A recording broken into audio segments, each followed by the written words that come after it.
The gold is gone, scattered by the wind, lost forever in the dust of the Sierra Madre. That's the cruel punchline to a story that begins with hope and ends with empty hands. But what does this really say about life? About us? The treasure of the Sierra Madre isn't just a tale of fortune seekers in the Mexican desert. It's a mirror held up to human nature, exposing the shadows that greed casts on the soul.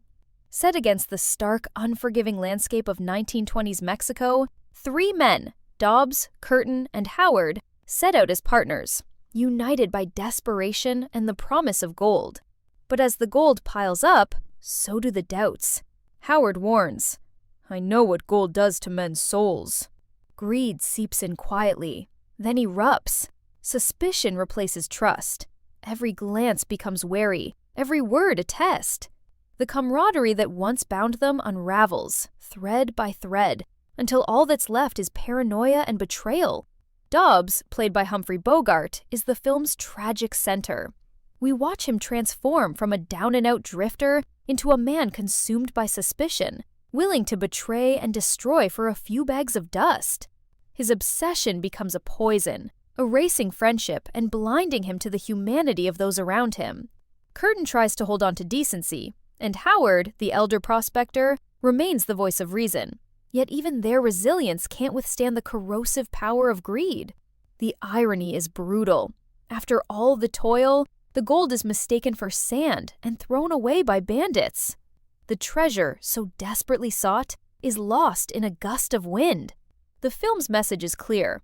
Chasing wealth at the expense of trust and meaning leads only to emptiness. The desert, with its harsh beauty and indifferent winds, becomes a metaphor for ambition without purpose, for the futility of seeking value in things rather than in people. John Huston's direction doesn't preach. Instead, it asks us to look inward. What would we do, stripped of comfort and certainty? How easily could we lose ourselves to suspicion, to the hunger for more? The treasure of the Sierra Madre endures because it's not just about gold. It's about the cost of forgetting what truly matters. So, as the last grains of gold vanish into the desert, we're left with a question. In the end, what are life's real treasures? Maybe it's not what we can hold, but what we refuse to lose. Our trust, our friendships, our sense of meaning. Reflect on that, and the wind might just leave something precious behind.